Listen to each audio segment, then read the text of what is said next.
विभज्यवाद YouTube channel में आपका स्वागत है। Welcome to विभज्यवाद।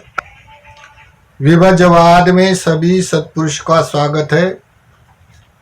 विपसना, विशेष लोग विशेष को जानकर विशेष स्थिति में विशेष अर्थ को प्राप्त करने वाला सद्धर्म जो सुविख्यात है विपसना। ये विपसना प्रज्ञावान सदावान लोग जानने वाले होते हैं। वो सद्धर्म संदिष्टि को अकाली को होता है। कोई भी काल में जैसा का वैसा फल देने वाले लोग, अपने में खड़ा उतरकर देखने वाले, लोक शासन में ब्रह्मचर्या करने वाले विशेष लोग होने से विशेष धर्म पाने वाले होते हैं। इसका वो विपसना को प्रकाशित करते हुए अभी कायानुपसना, चित्ता वेदनानुपसना, चित्तानुपसना, धम्मानुपसना, अभी धम्मानुपसना के जो पर्व है ये प्रकाशित करते समय अभी ये भोजांग पर्व है। ये 17वां वीडियो है, धम्मानुपसना भोजांग पर्व। अभी भोजांग पर्व जानते हुए सकतवा धम्मरतनं औषधं उत्तमं वरं परिलाहुपस्समानं धम्म तेजेन सोत्थिन न संतु पदवा सभ्ये भया उपासमेन्तु ते। ऐसा कहा जाता है, सूत्र निपात में सूत्र है ऐसा। सकतवा धम्म रतन औषधं उत्तमं वरं, ये सत्कार करने योग्य ऐसा धम्म का रत्न है। इस धम्म रत्न में और धम्म रत्न में अगर कोई थोड़ा भी जान लिया है तो अंत तक परिश्रम कर लिया है तो परिलाहु पश्यमानं धम्म तेजन, ऐसा धम्म का श्रेष्ठ वरदान होता है। औषधं उत्तमं वरं, ये औषध है, दवा है, वरदान है मनुष्य के लिए। लेकिन भला कौन जानेगा? सभ्य भया उपासो में, तो सभी भय यानी जाति जरा रोग होने का भय होता है, मरने का भय होता है, अपयश आने का भय होता है, अपमान होने का भय होता है, गरीब होने का भय होता है। ये सब भय का उपशमन हो जाता है किसके कारण? धम्म को शरण जाने से। धम्म रत्न, ऐसा धम्म रत्न श्रेष्ठ जानने वाले लोग औषधं उत्तम, दवा है, औषध है। किस रूप से दवा है? जिसके पास बोधि है, बोधि का बीज वहां से गिरता है उसको अपदान कहता है। जैसे जिसकी बोधि है, बोधि वो चलती चलती बढ़ गया पेड़ उसका वाला, तो उसका फल आने है, तो उसके अंगीभूत होने वाले बोधि के धम्म होते हैं। इसी कारण बोधिसत्व कहते हैं। बोधिसत्व के रूप में बड़े सभी लोग सत्व बोधि के सत्व बोलते हैं। तो अरंतो का सिनाश्रव अरंत ये भी बोधिसत्व, जैसे अग्रश्रमण महाश्रमण ये भी बोधिसत्व, चक्रवर्ती राजा ये भी बोधिसत्व, और पचक बुद्ध ये भी बोधिसत्व। लेकिन सम्यक संबुद्ध अग्र बलशाली होते हैं ये बोधिसत्व। ये सब ये बोधि के धर्म से युक्त रहने वाले सत्व को बोधिसत्व कहा जाता। लेकिन सम्यक संबुद्ध की बोधि बड़ी बलशाली होती है, अरंतों से भी ज्यादा बलशाली होने से उसको ज्यादा करके नाम आता है। इसी कारण सभी त्रिपिटक में जो अट्ठकथा में बोधिसत्व कहा जाता है। तो ये बोधिसत्व के ये बोधांग की तुलना करते हुए, यानी बोधि के अंग अपने अंगीभूत होकर, बोधि के अंग अंगीभूत हो जाने से वो बोधांग कहलाता है। जैसे कोई मनुष्य अपना आंख बंद करके घर का कोना कोना ढूंढ लेता है ना, क्योंकि उसके अंगीभूत हो गए पूरे रहते रहते। जैसे कोई साइकिल चलाने वाला नया होने से वो गिर जाता है, लेकिन जब उसको वाला यशपट हो जाता है उसमें शिक्षा में, तब वो ऐसा इशारा करते हुए भी ऐसे पैर डालने से चला सकता ना, क्योंकि उसका वाला जो शिक्षा है अंगीभूत हो गया। इसी कारण जिसकी बोधि है, ये बोधि के अष्टांग मार्ग से चलते चलते उसके अंगीभूत हो गया वो धर्म, वो बोधांग कहता था। यानी बोधि अंग में अंगीभूत होना बोधांग कहलाता है। बोधि अपना अंग में बोधि के अंग में अंगीभूत होकर बोधांग कहलाता है। तो ये बोधांग पर्व है। इसी कारण बोला गया सकतवा धम्म रत्नं औषधं उत्तमं वरं, ये दवा की तरह, औषध की तरह काम करने वाला दिखाई पड़ता है। ये लोकति धर्म में जितनी अपदान है श्रद्धा, उसके लिए दवा की तरह काम करता है। इसी कारण ये भोजंग में बहुत सारे कश्यप भोजंग है, मोगल्यान भोजंग है। भोजंग शब्द में बोला जाता है एकस्मिन् समये ना तो मोगल्यान च कश्यपो गिलान दुखितो दिस्वा भोजंगो सतदेशे न चंतन अभिनंदित्वा रोगातंखने। जैसे कि समझो नाथ यानी लोकनाथ, लोकनाथ जिसको बोला जाता है, जो सम्यक समुद्र श्रेष्ठ नाथ है उसका, लोकनाथ है न। तो लोकनाथ, मोगल्यान और कश्यप ये दोनों उनके अग्रश्रमण महाश्रमण, अग्रश्रमण एक महाश्रमण अग्रश्रमण जब बीमार हो जाता है, रोगी हो जाता है, तब तथागत उसको 7 भुजंग का उपदेश करते करते उसका सभी रोग दूर हो जाता है। देखो, औषधं उत्तमं वरं, यानी औषध कितने वरदान है उसके लिए, किसके लिए? जिसके पास बोधि है उसके लिए। हाँ, जैसा कोई भाषा हो, कोई लैंग्वेज हो कोई देश की, अगर कोई लैंग्वेज वाला कोई भी प्रवचन कर रहा उनमें, तो सुनने में उनका अनुभव नहीं, तो उसको अनुभव होता है क्या? उस शब्द का आवाज आता है, केवल क्या बोलता है मालूम नहीं, बोध नहीं होता है। इसी कारण जिसका अपदान है लोकोत्तम धाम में, उसको अंगीभूत होने से बोध होता है उसको। बाकी संसार में बहुत लोग होता है जीने वाला, सभी को ये बोध होना संभव नहीं होता है। देखो, एकदा धम्म राजा पी गिलान भी पिलुतो चंदु तेरे न तंगे न बना पेतवा न सादरंग। देखो भोजंग सूत्र में, धम्म राजा भी, धम्म दृष्टा धम्म राजा भी बीमार आबाद यानी बीमार रोगी होने के बाद चुंद ने अपनी भनक से उनको ये भोजांग धर्म पढ़ाया, बताया। भोजांग बताते उसके वाले धम्म विचयन करते करते भोजांग का विस्तार पूर्वक बताने से झट से धम्म राजा का भी रोग नष्ट होकर वो उठकर तैयार हो गए, निरोगी हो गए। ऐसे ये दवा के रूप में काम करने वाला भोजांग धर्म है। ये भोजांग धर्म ये 4 स्मृति प्रस्थान के धम्मानुपसना में परवाया है भोजांग। तो भोजांग का थोड़ा समझने का प्रयास करते हैं। तो भोजांग क्यों होता है? जिसके पास अपदान, अष्टांगिक मार्ग, 10 पुण्य कर्म, समाधि है, 4 आर्य सत्य का अनुभव है, उसके पास भोजांग होगा, बोधि होगा। तो बाकी के पास कोई भी आदमी सतीपटान पाठ करे कुछ भी तो भी नहीं हो सकता है, क्योंकि ये इसके अंगीभूत होने वाली श्रद्धा यानी बोधि उसकी होती है। वो देखते हुए उसके पास जब 4 स्मृति प्रस्थान का अभ्यास करेगा तो 5 बल होते हैं उसके पास। बल बल बल यानी सैनिक, जैसा सैनिक होता है देश का हमारा, तो ये भी पावरफुल होता है, वैसे मन का बल होता है। तो श्रद्धा बल, वीर्य बल, स्मृति बल, समाधि बल, प्रज्ञा बल। प्रज्ञा गए, प्रज्ञा के क्षेत्र, इतने बल से युक्त 5 इंद्रिया होता है, श्रद्धा इंद्रिया, वीर इंद्रिया, स्मृति इंद्रिया, समाधि इंद्रिया, प्रज्ञा इंद्रिया। जैसा इंद्रिया बोले तो गवर्नर, सैनिक और गवर्नर कितना पावर होता है। ऐसे पावर वाला मनुष्य 4 रिद्धिपात से युक्त होता है। छंद रिद्धिपाता, वीर्य रिद्धिपाता, चित्त रिद्धिपाता, मीमांसा रिद्धिपाता यानी प्रज्ञा। 4 रिद्धिपात का अभ्यास करने वाला मनुष्य अपनी उम्र भी बढ़ा सकता है। 4 रिद्धिपाता ये बड़ा बलशाली लोगों में बल होता है, इसी कारण साधु संत बड़े कीर्तिमान हो जाते हैं ये रिद्धिया विद्या के कारण। हाँ, लेकिन यह विशेष रिद्धिपादा होता है लोकत्री में। हाँ, बाद में 4 आर्य सत्य होता है। ये 4 आर्य सत्य का अनुभोध हो जाने के बाद बोधि के अंग भोजांग कहलाता है। उसके बाद देखो क्रम है क्या नहीं है। बोधि के अंग, बोधि के अंग के कारण ये अधिपति धर्म है। ये 4 रिद्धिपाता अधिपति धर्म कहलाता है, और भोजांगे अंग उसको होने के बाद परिपूर्ण धर्म कहलाता। पारिपूरी होती, परिपूर्ण हो गए। परिपूर्ण धर्म होने से मनुष्य अब परिपूर्ण हुआ तो स्मृति प्रस्थान में वो मुक्ति के रास्ते पे है, ऐसा ही उसका अर्थ होता है। तो देखिए ये भोजांग पर्व समझाते हुए ये पाठ नंबर 17वां है, धम्मानुपसना भोजांगो। तो कहा जाता है भोजांग पर्व में, संतनवा कतमाच भिक्कवे धम्मेषु धम्मानुपस्सीव्यरति इदं भिक्कवे भिक्खु धम्मेषु धम्मानुपस्सीव्यरति सत्येषु भोजंगेषु इदं भिक्कवे भिक्खु संतनवा अज्जतन सति संभोजंग अत्तिमे अज्जतन सति संभोजंगोति पजानाति असंतनवा सति संभोजंग नत्तिमे अज्जतन सति संभोजंगोति पजानाति। अभी संतनवा अत्ति में बोलने का मतलब और असंतनवा नत्ति में बोलने का मतलब ऐसा होता है, जैसे एग्जाम्पल, जैसा कोई अब स्टडी करने वाला छात्र हो, अभ्यासु स्टूडेंट विद्यार्थी हो, वो पढ़ रहा है, पढ़ते पढ़ते वो पढ़ता रहा लेकिन उसका ख्याल कहाँ गया? वो दूसरी तरफ गया कोई भी काम के लिए, तो उसका ये पढ़ रहा है इधर लेकिन उसका ख्याल उधर गया, यानी उसका चित्त उधर गमन कर रहा न पढ़ रहा हो।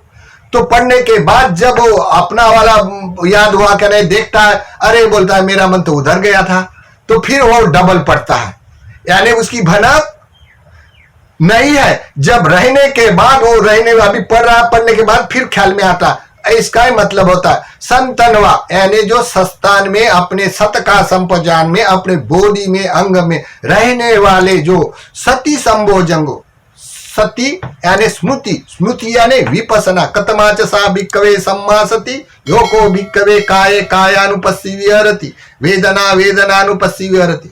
ये स्मृतिमान होकर विपसना जहां करता है वो अपने स्मृतिमान में मैं कर रहा हूं, जान रहा हूं स्मृति से, ऐसा जानता है तो जानता है, जानते हुए करते हुए। असंतनवा, असंतनवा सती संभोजंगं नत्ति में अज्जतन सती संभोजंगत, अभी उसकी भनक कोई भी काम में लग गई, इसी कारण वो जान नहीं पा रहा, इसी कारण वो डबल आके उसकी भी जानता है। तो नहीं है उस समय नहीं है ऐसे करके जानने वाला, है के करके भी जानने वाला। इसीलिए असंतनवा और संतनवा और असंतनवा, अति में और नत्ति में ऐसा अर्थ हो जाता है। इसके बारे सती, सती यानी चार स्मृति प्रस्थान के बारे में बोला गया, कतमाच सा भिक्कवे सम्मा सती। फिर बाद में आता है धम्म विचय संभोजंगो, धम्म यानी इसको यथार्थ धम्म का शरण है, सोमंग पश्यति धम्मंग पश्यति। अगर बोधि है तो धम्म का ज्ञान होना चाहिए उसको, अगर धम्म का ज्ञान हो तो बोधि का ज्ञान हो जाता है, धम्म है तो भोजंग अपने आप होता है। तो धम्म है तो विचयन करेगा, काय का जितने भी चित्त स्कंद है, लोकथित धम्म में न्याय है वाणी के लिए, वाणी अपनी मुख का कितना प्रभाव होता है। तो ये लोकथित धर्म में कोई भी काल में मौन रहना निषेध होता है। क्यों? क्या अन्य अन्य जन्म से पठन पाठन करना, याद करना, भनक करना, स्मृति करना, यही धम्म का विचयन है। इसी कारण मौन रहना निषेध होता है। देखो विनय पिटक में, पौर्णा खंड में देखो, अभी के काल में बहुत सारा लोग मौन रहता है, जिस लोगों को प्रभाव लगता है इसी कारण मान लेते हैं, लेकिन धम्म विचयन में पाठ पठन करना, याद करना, यही धर्म का विचयन होता है। तो धम्म विचयन, धम्म विचयन करना, कितने चित्त स्कंध है अपने में विचयन करने के लिए, अपना वितर्क विचारों से विभंग करके विभाजित कर करके जानने वाले धम्म, धम्म विचयन। तो संतनवा अज्जतन धम्म विचय संभोजंगं, अति में अज्जतन धम्म विचय संभोजंगोति पजानाति, असंतनवा धम्म विचय संभोजंग नत्ति में अज्जतन धम्म विचय संभोजंगोति पजानाति।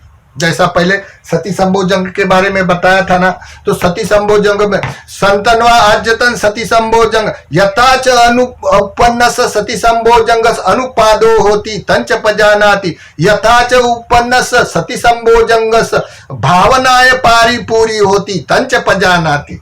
धम्म विचय संभोजंग जैसे संतनवा अज्जतन धम्म विचय संभोजंग अति में अज्जतन धम्म विचय संभोजंगोति पजानाति, असंतनवा धम्म विचय संभोजंग नत्ति में अज्जतन धम्म विचय संभोजंगोति पजानाति, यथाच अनु उपन्नस धम्म विचय संभोजंगस अनुपादो होती तंच पजानाति, यथाच उपन्नस धम्म विचय संभोजंगस भावनाएं पारिपूरी होती तंच पजानाति। इस अर्थ से धम्म विचय के बारे में ऐसा है, मेरे पास कर रहा तो कर रहा, नहीं कर रहा तो भी जान रहा, जानते हुए न जानते हुए भी धम्म विचयन करते करते वो मनुष्य अपने में अपना वाला स्मृति में बोधि के अंग प्रभावित करता है और भावना के साथ परिपूर्ण हो जाता है, जिसको बोला जाता है परिपूर्ण धर्म, भावनाएं परिपूरी होती।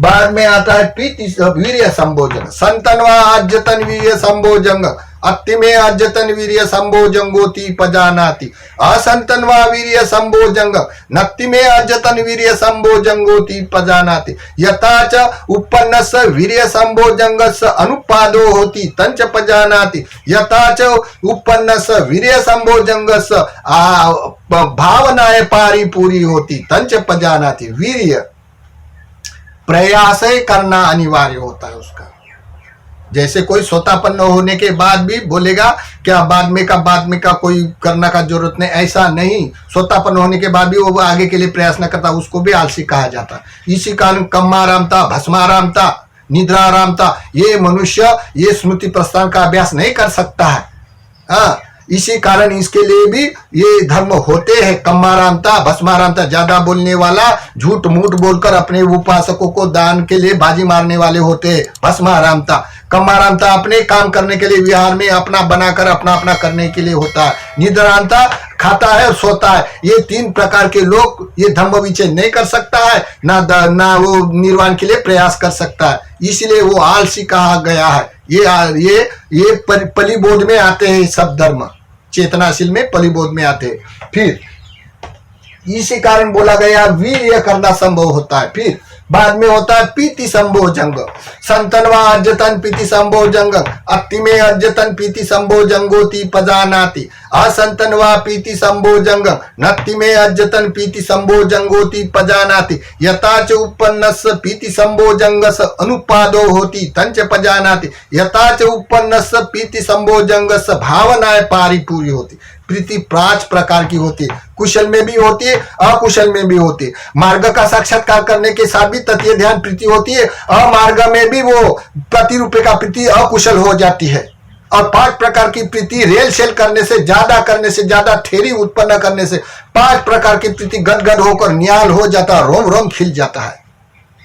प्रीति 5 प्रकार की होती है, कुशल में भी होती है, अकुशल में भी होती है, मार्ग में भी होती है, अमार्ग में भी होती है। देखो प्रशब्दी, संतनवा अज्जतन पशब्दी संभोजंग, अति में अज्जतन पशब्दी संभोजंग, संतनवा नत्ति में अज्जतन पशब्दी संभोजंग, अथाच पशब्दी संभोजंग स अनुपादो होती तंच पजानाति, यथाच उपन्न स पशब्दी संभोजंग स भावनाएं पारिपूरी होती। प्रशब्दी यानी मोद, गदगद होना अपने काया में, गदगद होकर निहाल हो जाता। तो ये कुशल में भी होता है, मार्ग में भी होता और अचानक मार्ग में जाके जो दुष्परिणाम आता है, उसकी दुर्गति होती है, उसमें भी प्रसिद्धि होती है।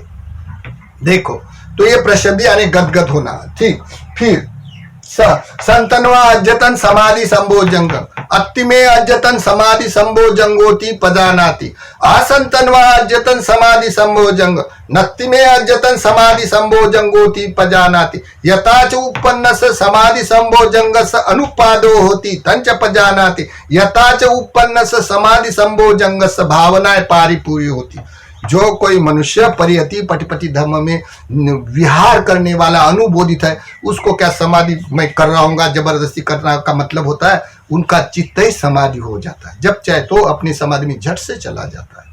तो ये समाधि उसके अंगीभूत हो जाता है, क्योंकि बोधि के अंग है उसके पास, इसी कारण वो समाधि संभोजंग में है। तो है अपनी मैं जान रहा हूं तो काया में जान रहा हूं, अभी मेरे पास समाधि नहीं, ऐसा भी जान रहा हूं। ऐसा करते करते वो समाधि की वो जो अनुपन्न उत्पन्न होते उसके लिए उत्पन्न करने के लिए प्रयास करता है, और जब प्रयास करने के बाद समाधि में भावित हो जाता है, भावनाएं पारिपूरी होती, अनुपादो होती यानी अनुपन्न होती है, बाद में उत्पन्न होने के बाद वो अपने में भावित होता है। ऐसा उसका भोजंग का मतलब है। फिर संतनवा अज्जतन उपेक्षा संभोजंग, अति में अज्जतन उपेक्षा संभोजंगोति पजानाति, असंतनवा अज्जतन उपेक्षा संभोजंग, नत्ति में अज्जतन उपेक्षा संभोजंगोति पजानाति, यथाच उपेक्षा संभोजंग अनुपादो होती तंच पजानाति, यथाच उपन्नस्य उपेक्षा संभोजंग भावनाएं पारिपूरी होती। जितने भी भोजंग है ये भोजंग अनुपाद होने वाले हैं, छोटे छोटे अनुपाद होने से पूरे अपने अंगीभूत हो जाता है। अनुपादो होती तंच पजानाति, प्रज्ञा पूर्वक जानना है सभी भोजन के लिए।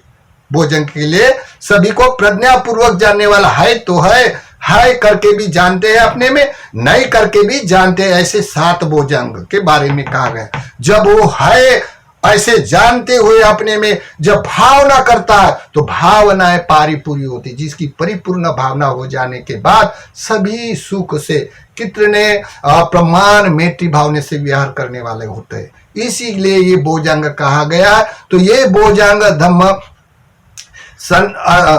यथाच अज्जतं वा बहिर्दवा धम्मेषु धम्मानुपस्सी विहरति, अज्जतं बहिर्दवा धम्मेषु धम्मानुपस्सी विहरति, अज्जतं वा धम्मेषु धम्मानुपस्सी विहरति, बहिर्दवा धम्मेषु धम्मानुपस्सी विहरति, अज्जतं बहिर्दवा धम्मेषु धम्मानुपस्सी विहरति, समुद्रे धम्मानुपस्सी वा धम्मेषु विहरति, वेव धम्मानुपस्सी वा धम्मेषु विहरति, समुद्रे वेव धम्मानुपस्सी वा धम्मेषु विहरति यहाँ देव ज्ञानमत्ताय पटिसति मत्ताय अनिश्चितो च विहरति न च किंचि लोके उपादीयति एवं पिखो भिक्खवे भिक्खु धम्मेषु धम्मानुपस्सी विहरति। ये धम्म का जो पसना करता है, विपसना करता है, तो 7 भुजांगों को लेके करने वाले जो धम्म होते थे अपने अंदर भी है बाहर भी है, ऐसे जानते हुए भुजांग का पर्व का वो परिपूर्ण भावना करता है।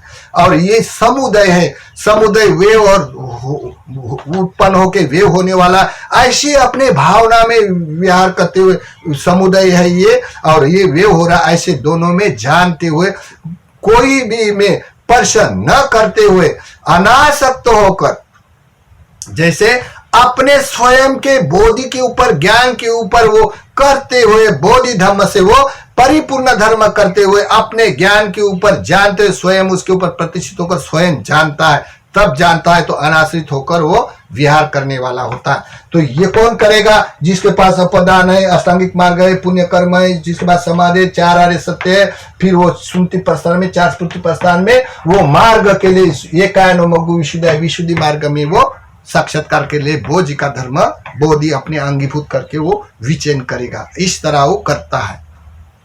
देखो तो ये संसार में जितने भी लोग होते ये सभी लोग इतना भुजंग का धर्म लोकत्र धर्म जान सकता है, ये विशेष लोग जानते हैं, इसलिए विपसना है। तो विशेष लोग जैसे संसार में इतने भी अनार्य लोग होते जो काम भोगी काम में रस में लिप्त रहने वाला, तो क्या उसको बोधि के धम्म कोई गांव में जाके चौराहे पे जाके खड़े होके बोधि के धम्म पढ़े तो क्या सभी के लोग को भा सकता है? नहीं भा सकता है। कोई कोई मनुष्य भुजंग पाठ करते हैं, पीएचडी करने वाले या बर्मा में बोधि के न जाने कितने कितने धर्म की एग्जाम भी होती है, परीक्षा होती है। हाँ, तो ये पाठ करने वाले होते हैं, फिर भी आचरण के पूर्ण धर्म न होने से वो भुजंग का अभ्यास नहीं कर सकता है, जिसके पास इसके धर्म नहीं होने से या आचरण के नहीं होने से, परिपूर्ण पारमी नहीं होने से। तीसरा, जो कोई मनुष्य प्रज्ञावान हो, जिसका अपदान है, अष्टांगिक मार्ग है, 10 पुण्य कर्म परिपूर्ण होने से 5 भी ज्ञान है, 4 आर्य सत्य का उसको अनुभव होने के बाद वो 7 विशुद्धि में 4 स्मृति प्रस्थान का अभ्यास करेगा मार्ग का साक्षात्कार करने के लिए। क्या उसको मालूम भी नहीं होता मैं साक्षात्कार करूंगा क्या नहीं करूंगा, लेकिन उसकी भावना सत्य समुदाय को जानने वाला अनुभव होने से वो मनुष्य अपने में भावित निष्क्रमता करने वाला होता है। इसके लिए ये विपसना यथार्थ है।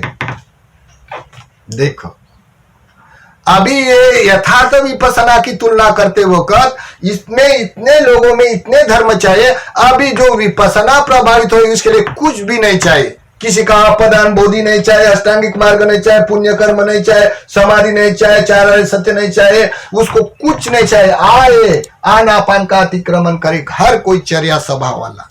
यहाँ यथार्थ विपसना के बड़े चर्या स्वभाव अलग होते हैं, विपसना के पर्व भी उसके लिए अलग अलग ही होती है, वो अलग अलग पर्व से साक्षात्कार करने वाले होते हैं। यहाँ की जब साक्षात्कार के जो आश्वासन दिया जाता है तो आए आनापान अतिक्रमण करके संवेदना की प्रैक्टिस करके वो भंग ज्ञान की प्रैक्टिस करवाते हैं, और उदय ज्ञान एक बार प्रतिमंडित हो गया तो छूटने का नाम नहीं लेता है। फिर भी वो बोजांग जैसे ही उसके धर्म पूरे अपने में पा लेता है, अविभास आकाश में उड़े जैसा उसका अनुभव हो जाता है, फील करता है, फिर अणुरेणु परमाणु जानने लगता है। इसमें भी प्रीति होती है, इसमें भी प्रशब्दी होती है, गदगद होता है, रोम रोम खिंच जाता है, फिर उसकी सदा वही बैठती है। उसकी कोई आदमी के पास बोधि भी धर्म हो तो इस प्रभाव में यानी वो थेरी में आ जाता है। जैसे बर्मा में ये थेरी उत्पन्न हो गई नहीं प्रभावित थेरी, तो लगने के कारण जो आता है तो वही सद्दावान भी सद्दा बदल जाता है, और यही कर्म स्थान पर उसकी सद्दा दृढ़ पत्थर की तरह होती है। प्रग्रह जैसे यहाँ बोधि के धर्म में वीर्य है प्रयास करना, यहाँ भी अमार्ग के लिए प्रयास करना प्रग्रह हो जाता है। यहाँ का जितना ज्ञान है 4 आर्य सत्य का, नामारूपा प्रपंच का, यहाँ भी अणुरेणु परमाणु पूरे अपने उदय ज्ञान से पूरे आकाश में फैले हुए जान सकता है तीक्ष्णता से अणुरेणु, उस पे उसका मन टिकता है। सुख यहाँ पे जितना भी उपेक्षा के भाव से जो 4 ध्यान का समाधि है यहाँ पे, तो ये ध्यान का भी सुख होता है, बोधि का प्रज्ञा का सुख होता है। यहाँ भी बिना कारण कोई भी आदमी से सुख अनुभव होते, ये भंग ज्ञान के भी परिणाम से आनापान अतिरेक करने से, उदय ज्ञान प्रतिमंडित होने से। उपटा या सम्मा स्मृति, सम्यक स्मृति यानी कथमाच भिक्खवे सम्मा सति योको भिक्खवे काये कायानुपस्थिति यानी विपස්සनाचार स्मृति पस्तान सम्यक स्मृति। हाँ, यहाँ ये यथार्थ विपස්සना छूट गई, अभी ये अमार्ग की विपස්සना में उपटान हो गया। इसकी भी स्मृति ऐसी तरंगते रहता, वैसी वो जानने के लिए तरंगती रहती है।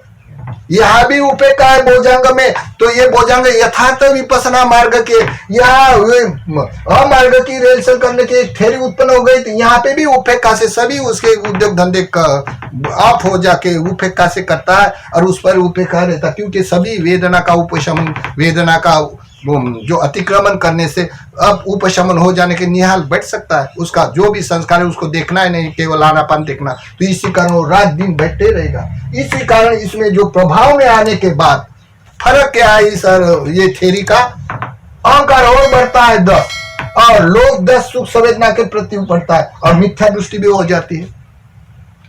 जब ओरिजिनल होने वाला ये है कभी कभी अमार्ग का होता है तो जानबूझकर उसकी थ्योरी सुख के लिए करते हैं। लोगों में ये काल में सुख चाहिए, सुख चाहे कोई भी मार्ग का हो, क्योंकि शॉर्ट का जमाना है। जैसे शॉर्ट में भी अभी ये लोग ये भी निर्वाण की डुबकी लगती है ऐसे आश्वासन देते हैं। और फिर कोई लोग अगर बोलता है, वहां के बर्मा में भी बहुत सारा वाद विवाद है इसके ऊपर, तो जो ये भी शिक्षा देने वाले बर्मा के बनते हैं, ये भी शिक्षा देने वाले, तो ये फिर क्या बोलते हैं, देखो वेदना में आसक्त होकर रंग रूप उलझ जाओगे तो राजमार्ग को छूट जाएगा, भूल भुलैया में गिर जाओगे, वही बोलते। और वो तो भंग ज्ञान करवाने का तो ये अमार्ग ही होता है। फिर भी बोलता है वो भंग ज्ञान होने से सम्यक दृष्टि आ जाती है, जिसके पास ये यथार्थ विपස්සना के लिए सम्मा दृष्टि चाहिए। ये बोलता है जब भंग ज्ञान होने के बाद में सम्मा दृष्टि हो जाएगी या स्वतापन्न हो जाता है भंग ज्ञानों से, ऐसे भी आश्वासन देते हैं। तो अगर ये करते रहेंगे तो निरंतरता रखेंगे उदयवेद संस्कार जानने की, तो ये निर्वाण की कुंजी है, सबके लिए कॉमन हो गए विशुद्धि मार्ग। इसलिए बर्मा में ज्यादा फॉरेन लोग बैठे रहते, न जाने कितने सेंटर चलते हैं वहां पे, लेकिन वहां पे इस बात के ऊपर वाद विवाद भी है। ऐसे शिक्षा देने वाले भी वहां भंते जी है, वहां पे बहुत सारे भिक्षु ऐसी भी शिक्षा देते, ऐसी भी शिक्षा देते। इस प्रभाव के कारण जो भी आए उसके लिए कुछ नहीं चाहे, अंग नहीं चाहे, बोधि नहीं चाहे, जो भी आए वो करे और फील करे। उसके प्रभाव के कारण असली विपස්සना वाले शिक्षा देने वाले भी अन्य अन्य राष्ट्र में भिक्षु है। तो ये राष्ट्र में भी अभी काल में ये बड़ा कीर्तिमान होने से सभी राष्ट्र में ये भी प्रभाव आ गया। तो इसी कारण सत्य बताने वाले, सत्य विपස්සना वाले फेल गिरते, झूठे गिर जाता। आगे चल के ये सत्य विपස්සना अभी लुप्त हो जाएगी। इसी कारण जो हम लोगों को दायद लोग बहुत अनुरोध करते हैं, क्योंकि हमको वो देते हैं, वो धर्म के दायद है। इसी कारण वो कर्तव्य निष्ठा संभालते हुए अच्छा, अब जो यथार्थ विपස්සना की तुलना करते हुए मरण विपස්සना की बोलना पड़ता है। तो ये भी करने वाले बहुत सारे लोग हैं और ये भी जानने वाले अधिक भी लोग होते, कम होते, लेकिन उनके सामने ये बड़ा प्रभावित होता है। इसी कारण ये झूठे भी गिरते हैं। तो देखिए ये बोजांग पर्व है, इसके बाद आगे के पर्व प्रकाशित करेंगे।